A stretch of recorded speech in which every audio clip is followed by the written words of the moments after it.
আসসালামু আলাইকুম। বাংলাদেশের বাহিরে প্রবাসী ভাই বোনেরা এবং বাংলাদেশের ভিতরে 64টি জেলার মানুষদেরকে যে যেখান থেকে আমার ইউটিউব চ্যানেলে ভিডিওটি দেখছেন সবাইকে আমি আন্তরিকভাবে শুভেচ্ছা জানাচ্ছি এবং সাগর সমাবর্ষণ।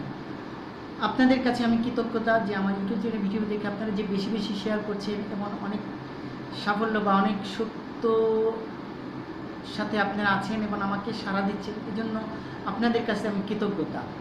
আমি সবসময় ন্যায়ের পথে চলি এবং সত্যতা আমি তুলে ধরার জন্য 2000 আগস্ট মাসের 5 তারিখ স্বৈরাচারের পতন হয়, কিন্তু স্বৈরাচারের পতন হওয়ার পর অন্তর্বর্তী সরকার গঠিত হয়। ডক্টর ইউনূস সে সুৎখর হোক আর যেই হোক, সে কিন্তু আমাদের দেশের দায়িত্ব কেন নিয়েছে এই বিষয়টা কিন্তু আমাদের বুঝতে হবে।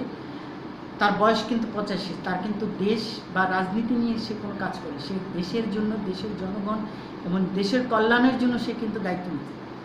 গত 16 বছরে স্বৈরাচার আওয়ামী লীগের যে দুর্নীতি, চাঁদাবাজ, দখলদার, এগুলো মুক্ত করতে কিন্তু কিছুটা সময় লাগবে। এই জন্য আমাদেরকে সকল নাগরিকদেরকে এগিয়ে আসতে হবে এই সংস্কার কাজে সহযোগিতা করবার জন্য। এর জন্য সকল রাজনৈতিক দল এগিয়ে আসতে হবে, কারণ গত 16 বছরে যেসব অরাজকতা, যেসব নাশকতা যে সৃষ্টি হয়েছে, সেগুলো 3 দিনে কিন্তু সমস্যার সমাধান করা সম্ভব না। হ্যাঁ, জিনিসপত্র উদ্বোধন কেন হচ্ছে, কি কারণে হচ্ছে? ছাত্ররা যথেষ্ট চেষ্টা করতেছে, তারা কিন্তু ফিল্ডে থেকে দখলদার, চাঁদাবাজদেরকে কিন্তু ধরার চেষ্টা করছে, কিন্তু অনেক জায়গায় রাত 12টা 1টার সময় রিকশায় চলে যাচ্ছে, সেও কিন্তু আহত হচ্ছে। কাদের হাতে আহত হচ্ছে? কারা এই আহত করছে? কারা এই অরাজকতা সৃষ্টি করতেছে? বসিলা 40 ফিটে গার্ডেন সিটি অনেক জায়গায় কোপাকুপি হচ্ছে, মারামারি হচ্ছে। কেন এই মারামারি, কোপাকুপি, হত্যা, এগুলো এখন বন্ধ করতে হবে। এগুলো কারা করতেছে? এগুলো সমাজের ভালো মানুষ না, এরা খারাপ মানুষ হিসেবে চিহ্নিত করা উচিত। যৌথ বাহিনী হিসেবে সেনাবাহিনী, পুলিশ, র্যাব, তারা তাদের আপ্রাণ চেষ্টা করতেছে এই সন্ত্রাসীদেরকে ধরার চেষ্টা করছে, কিন্তু এরা কার দলে? বিএনপিকে, জামায়াত ইসলাম এবং সকল রাজনৈতিক দল, চরমিনা, তাদেরকে ঐক্যবদ্ধ থাকতে হবে। তাদের দলে কোনো দখলদার, চাঁদাবাজ, সন্ত্রাস যেন না থাকে। আমরা এই দেশটাকে সুন্দরভাবে সাজাতে এগিয়ে আসতে হবে। গত 16 বছরে কিন্তু অনেকেই কথা বলতে পারে না, সংবাদপত্র, মিডিয়া অনেকেই কিন্তু কথা বলতে পারে। আজ আমরা দুইটা স্বৈরাচারের পতন হয়েছে এই বাংলার মাটিতে, মানে আবারও প্রমাণ হলো ছাত্র জনতা একসাথে থাকলে স্বৈরাচারী যত শক্তিশালী হোক, তাকে দমন করা কোনো ব্যাপার না। উপরে আল্লাহ তাআলা আছে। আপনাদের কাছে ধৈর্যের সাথে আবারও বলবো, স্বয়ং আল্লাহকে বিশ্বাস করে এই দেশটাকে সাজাতে আমাদেরকে এগিয়ে আসতে হবে এবং সকলকে এগিয়ে আসতে হবে। আপনি একটি জিনিস চিন্তা করুন, সাবেক প্রধানমন্ত্রী শেখ হাসিনার কাজের লোক, তারও সেই 1.5 কোটি টাকার সম্পদ করেছে। কেমনে করেছে? তাহলে বুঝেন দুর্নীতি কোথায় চলে গেছে। এখন এটা বৈষম্যের দরকার, আর এই বৈষম্যের জন্যই আমাদেরকে অন্তর্বর্তী সরকারকে আপ্রাণভাবে তাদেরকে সহযোগিতা, যাতে অন্তর্বর্তী সরকার তারা তাদের সুন্দরভাবে দায়িত্ব পালন করে। বিএনপি আপনার মাঠে কিন্তু জায়গা পান নাই, আপনাদের উপর কিন্তু 16 বছরে কম নির্যাতন করে নাই। আপনারা ভুলে যান কীভাবে? বিএনপির লোকজন কিন্তু বাসায় থাকতে পারেন নাই, তাদেরকে পালিয়ে বেড়াতে হচ্ছে। গুম, হত্যা, আয়নাঘরের সমস্ত গোপন খবর এখন আজ সবাই কিন্তু জানে। সাংবাদিক, মিডিয়া, তাদেরকেও কিন্তু অপহরণ করা হয়েছে, গুম, হত্যা করা হয়েছে। আর পুলিশকে আপনারা মানছেন না, পুলিশ কিন্তু এক হিসেবে কিন্তু খারাপ কাজ করে, পুলিশকে কিন্তু হুকুম দেওয়া হয়েছে। কিছু ভারতীয় নাগরিক যারা বাংলাদেশের পুলিশের পোশাক পরে, বাংলাদেশের বিজেপির পোশাক পরে, তারা কিন্তু জনগণের উপর গুলি করেছে। আপনি যদি ওইসব ভিডিও ফুটেজগুলো দেখতে যান, যমুনা টেলিভিশন, নাগরিক টেলিভিশন যেগুলো ফুটেজ প্রকাশ করেছে, ওই ভিডিও ফুটেজগুলো দেখুন, তাহলে আপনারা বুঝতে পারবেন।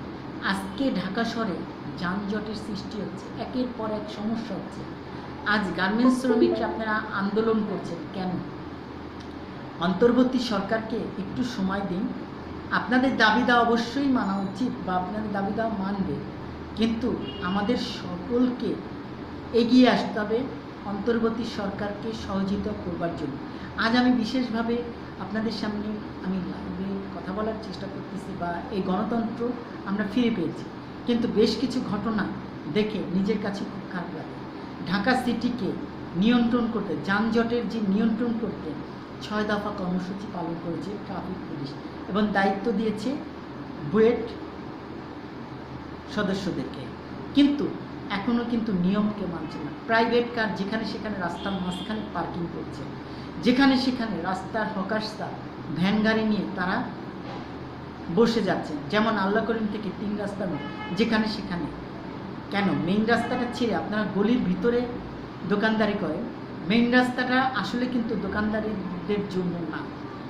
মেইন রাস্তার মোহাম্মদপুর 3 রাস্তা মোড় থেকে বসিলা ব্রিজ পর্যন্ত চ্যানেল নিউজ 20-তে প্রচার করেছে কারা দখল নিচ্ছে, যেমন সিএনজি স্ট্যান্ড, হকার্সদের স্ট্যান্ড, অটোরিকশার স্ট্যান্ড, এমনকি ইটের খোয়া, চায়ের দোকান, এরাও কিন্তু বসিলার রাস্তা কিন্তু দখল করে রাখে। কিন্তু বসিলার রাস্তাটা কিন্তু এত ছোট না, এটা 120 ফুটের রাস্তা।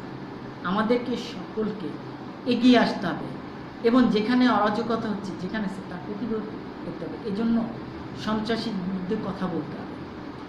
আমাদের এই দেশটাকে সাজাতে একজন ভালো মানুষের দরকার, সচেতন নাগরিক দরকার। একজন সচেতন নাগরিক পারবে সঠিক পথ অবলম্বন করতে। সচেতন দরকার, এখন প্রয়োজন সচেতন নাগরিক, প্রয়োজন ভালো মানুষ, ভালো মানুষের দরকার। একজন ভালো মানুষ পারে একটি দেশকে সুন্দরভাবে এগিয়ে নিয়ে যেতে। শুধু অন্তর্বর্তী সরকার দায়িত্ব পালন করবে তা না, এর সাথে আমাদের সকলকে এগিয়ে আসতে হবে। সারা বাংলাদেশের মানুষকে এগিয়ে আসতে হবে, প্রতিটা জায়গা থেকে, প্রতিটা স্থান থেকে, যার যার জায়গা থেকে তাকে সেই দায়িত্ব পালন করতে হবে। কারণ একা অন্তর্বর্তী সরকারেরও না, একা শিক্ষার্থীদেরও না। কারণ ছাত্র জনতা, রাজনীতি দল সবাই কিন্তু ছিল। স্বৈরাচারের হাত থেকে দেশকে রক্ষা করতেছে 5ই আগস্ট। এর মধ্যে শুধু শিক্ষার্থীরা মরে নাই, এর মধ্যে রিক্সা চালক, চায়ের দোকানদার, এমনকি রাজনীতির কিছু নেতাকর্মীদেরও হয়রানি শিকার, এমনকি আহত নিহত হয়েছে। তাহলে অন্তর্বর্তী সরকারকে আমরা একা দায়িত্ব দিব কেন? সে তো দায়িত্ব পালন করবে, তার সাথে সম্মিলিতভাবে আমাদের সকলকে এগিয়ে আসতে হবে। যেখানে সেখানে হুন্ডা পার্কিং করবেন না, যেখানে সেখানে প্রাইভেট কার পার্কিং করবেন না, বাস নির্দিষ্ট স্টপেজ তারা যাত্রী উঠাবেনও না, নামাবেনও না। কারণ আপনারা বাসটা যখন রাস্তার মাঝখানে, পিছনে অনেক গাড়ি, ভয়াবহ যানজটের সৃষ্টি হয়। হকার্সরা যেখানে সেখানে বসবেন না, নির্দিষ্ট স্থান ছাড়া আপনার মেইন রাস্তাটা ছেড়ে দিন। কারণ এই দেশকে সাজাতে হলে আমাদের সচেতনতার অভাব আছে। সচেতনতা যদি আপনি বাড়াতে পারেন, আপনি যদি সচেতন হন, আপনি যদি একজন দেশপ্রেমিক হন, তাহলে এই দেশের প্রতি আপনারও কর্তব্য আছে। যেখানে সেখানে পার্কিং করা, যেখানে সেখানে ধূমপান করা, এগুলো সম্পূর্ণ নিষেধ থাকবে। এমন যেখানে সেখানে সিগন্যাল অবমাননা করবেন না, এমনকি উল্টা পাশ দিয়ে গাড়ি চলাচল করবেন না, যেখানে সেখানে হকার্স বসবেন না।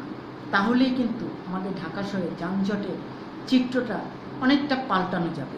এর জন্য আমাদেরকে সকলকে এগিয়ে আসতে হবে।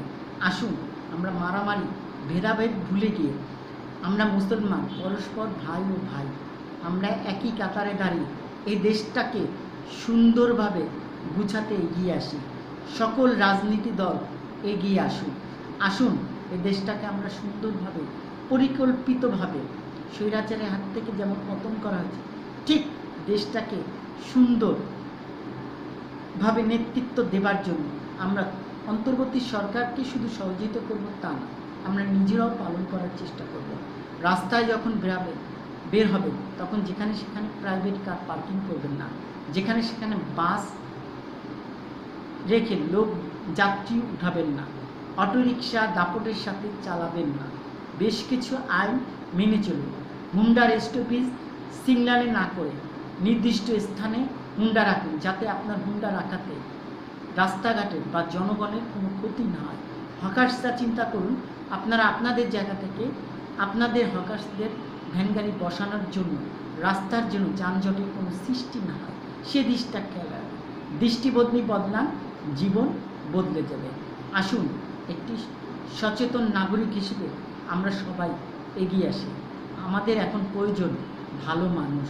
ভালো মানুষ হলেই ভালো দেশ হবে, ভালো দেশ হলেই স্বর্গভূমি বাংলাদেশ হবে। ভালো থাকুন, সুস্থ থাকুন, খোদা হাফেজ।